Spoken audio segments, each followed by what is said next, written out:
Ladies and gentlemen, please take your seats. The train leaves in a few minutes. All the seers off, please exit the car. You may wave to your loved ones from the platform. We hope you'll enjoy the trip. Drinks and snacks will be served soon. Get ready to travel through time. Our next stop is a medieval monastery in Modena. Imagine traveling on a train that is actually a time machine that would never bring you back. The 106 passengers and crew of the Zanetti train probably would have thought twice before they embarked on their adventure had they known that. Just like the passengers of the Titanic, which set off for its first and last cruise almost a year later, they never reached their destination.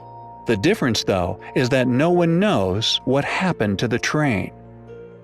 On July 14, 1911, the rail company Zanetti offered well-off Italians a free trial ride on their new train.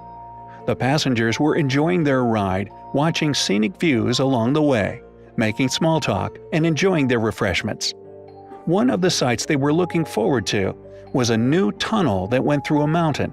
It was one of the longest ever built at the time. And that's where the mystery begins. The train entered the half-mile-long tunnel in Lombardy Mountain and never came out. Just disappeared. After the incident, the railway workers and police searched every square foot of it, but found no trace of the train. The tunnel itself was just a long tube. There was nowhere to go but to the other side, yet there was neither a train nor any signs of a crash there. However, there were two passengers found who had jumped off the train just before it vanished into the tunnel. Later, when they came to, they were able to tell the story of their eerie trip. As the train approached the tunnel, black smoke came out of nowhere as well as a dense white fog. The train slowed down as it was nearing the entrance, and the fog began to envelop it. The men panicked and jumped to the ground before the train was gone. One of the survivors told an Italian newspaper about the incident. "I heard an unclear humming sound. Beyond the black smoke, I could see a milky white fog creeping from the tunnel.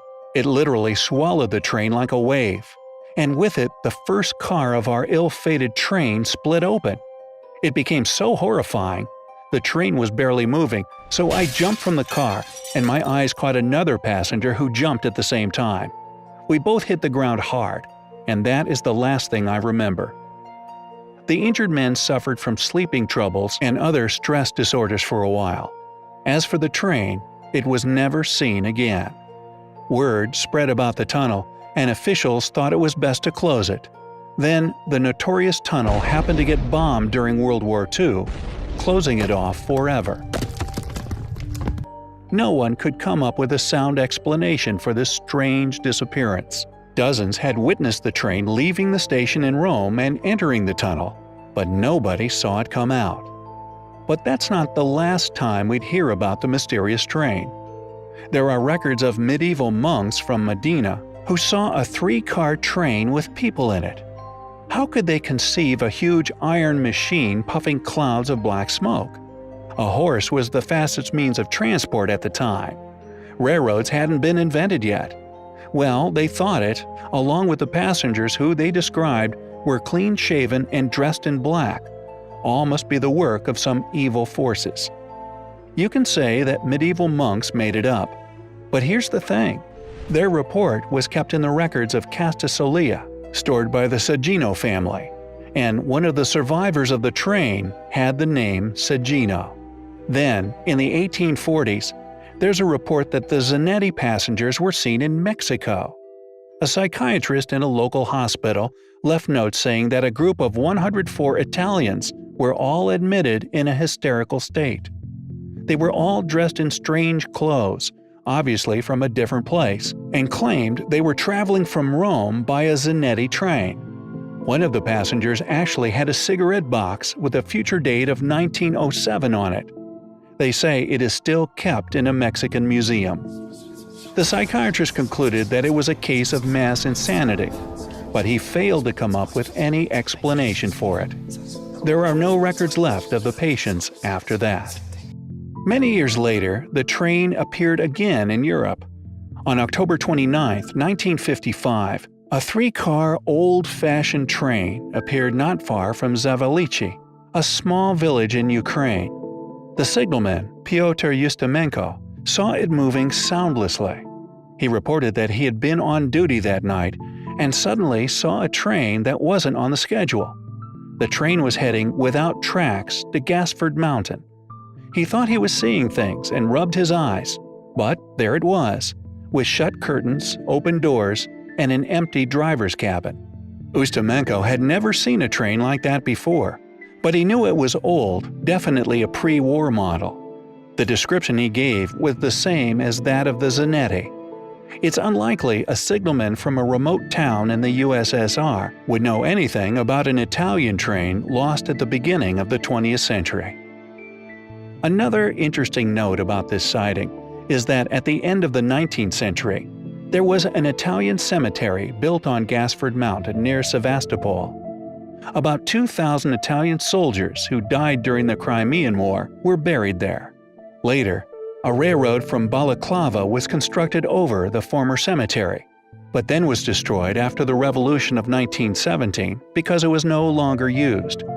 Was the ghost train riding on ghost tracks to meet its Italian brethren? I guess we'll never know.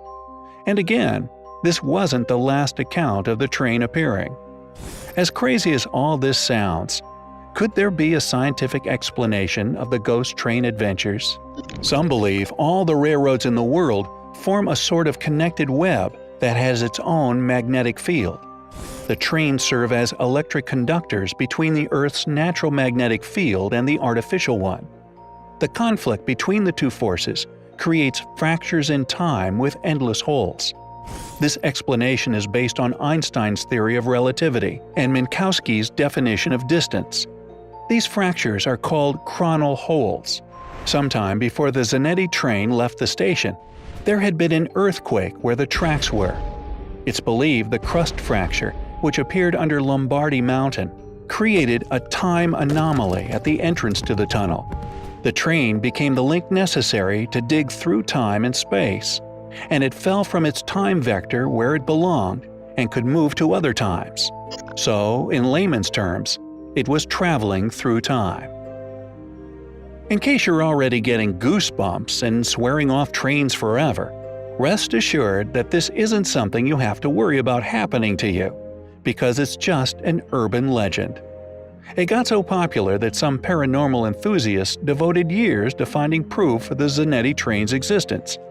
As time went on, more names and details were added to the legend.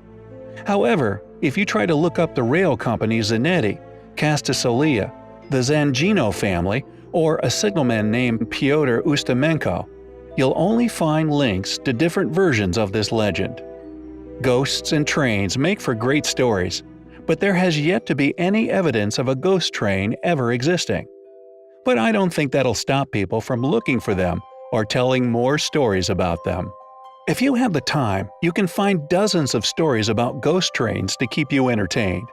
One of the most popular stories is a play written by Arnold Ripley in 1923, The Ghost Train, that was inspired by a creepy night he spent at a remote railway station.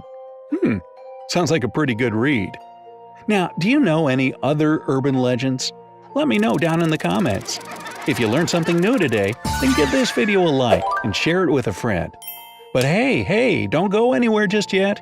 We have over 2,000 cool videos for you to check out. All you need to do is pick the left or right video, click on it, and have fun. Stay on the bright side of life.